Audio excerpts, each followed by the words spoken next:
Nations told us to mark it. There's a lot of controversy over that village because that village actually expanded during that time when we were in Lebanon and piecing it with the southern Lebanese and so on.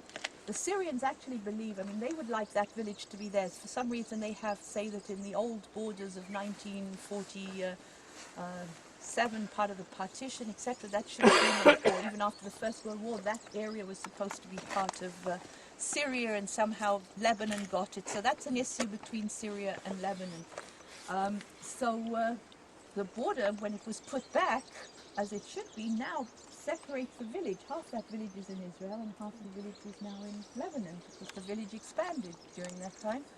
And of course the Lebanese that are in that village, the ones that are on the Israeli side, there is a crossing point at that point that they can connect with one another, with the army, and so on. But the ones on the Israeli side, they'd all like to be on the Israeli side, but of course Lebanon says no, it's theirs, so it's a bit of an issue, Raja over there. But otherwise, the problem is that you do not withdraw unilaterally from a country that is a neighbor in this area, because they see it as a thing of weakness. Oh, look, they've run away.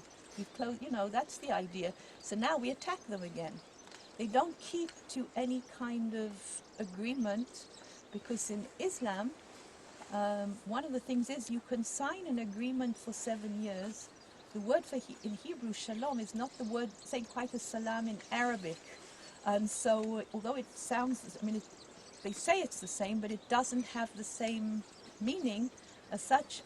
It only means that if you sign, it can, it is binding for 7 years, and you will sign it if it will make what you want to do better for you, within Islam. So, like the Oslo Accords, everybody was, oh, that's great, you're going to have peace with the Palestinians and so on. There's Arafat, major terrorist, one of the major terrorist, bloodthirsty guys of all time, shaking hands on the White House, over there with Issachar and everything. Of course he was agreeing to the Oslo agreements, because that meant that the Palestinians could carry weapons. So it betters so that's why he's willing to sign it, because it will better them, and then they can break it after 7 years. They don't have to keep it. That's the thing in Islam. So that's one of our problems. If you make there is no such thing as a peace agreement with an enemy country if it's siding with Muslims, because they will sign it if it is in the better interest of Islam. That's it.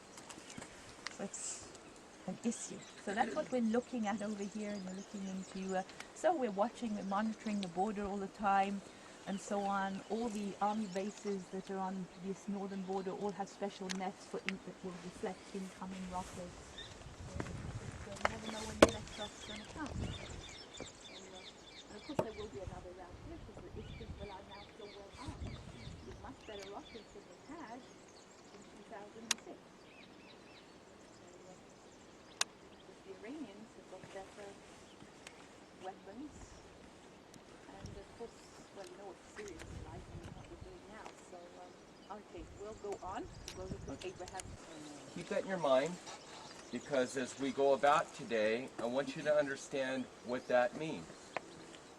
Second of all, Iran is very close, if not already there, of having, quote, the bomb.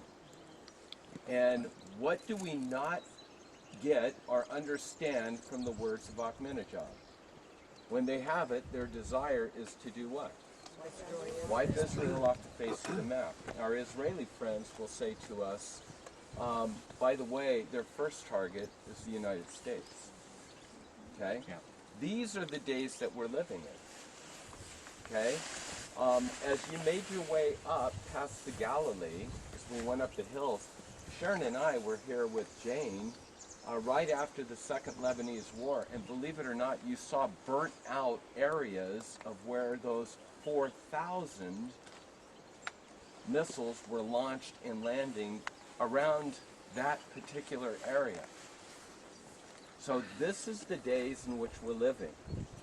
And what are we reading today? The sabers are rattling. Israel's prepared once again to go into Gaza because it's a mess.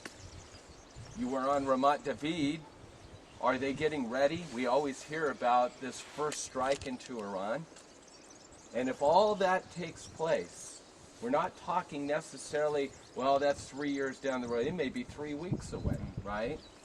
When all that happens, just so you understand, the threat to Israel is a multi-front war, where you have Egypt.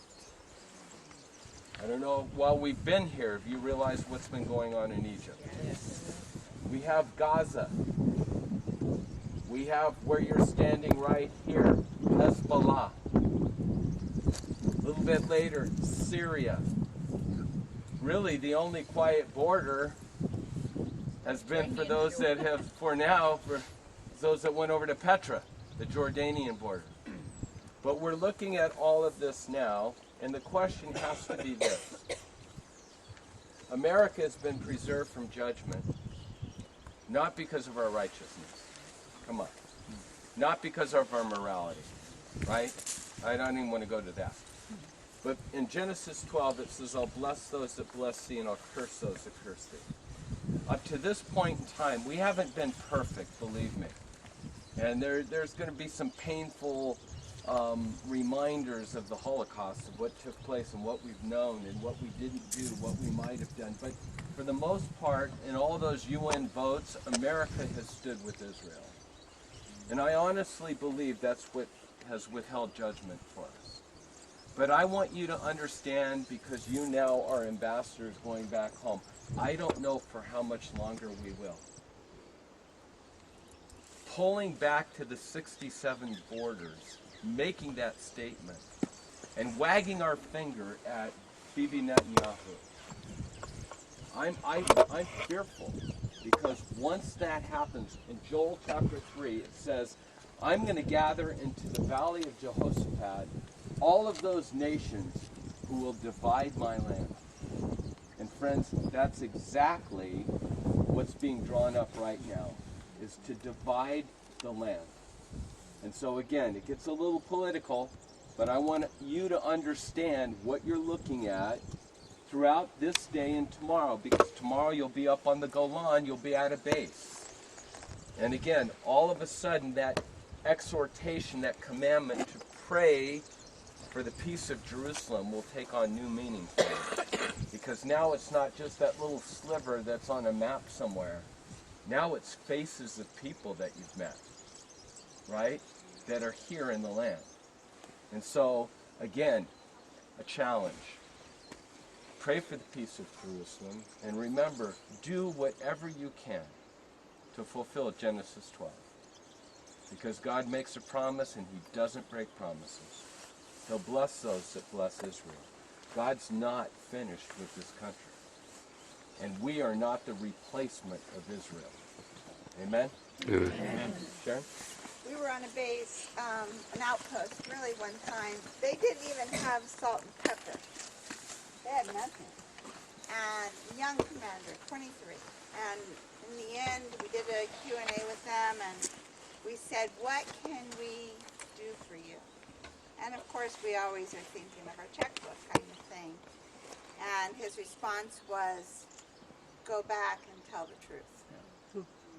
That was all they wanted.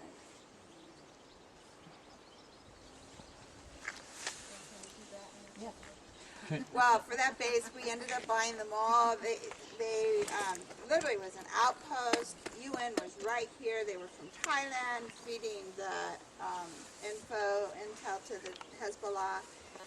And they would have to take their helmet, their gun, and wrap it into their jacket because they didn't have equipment bags.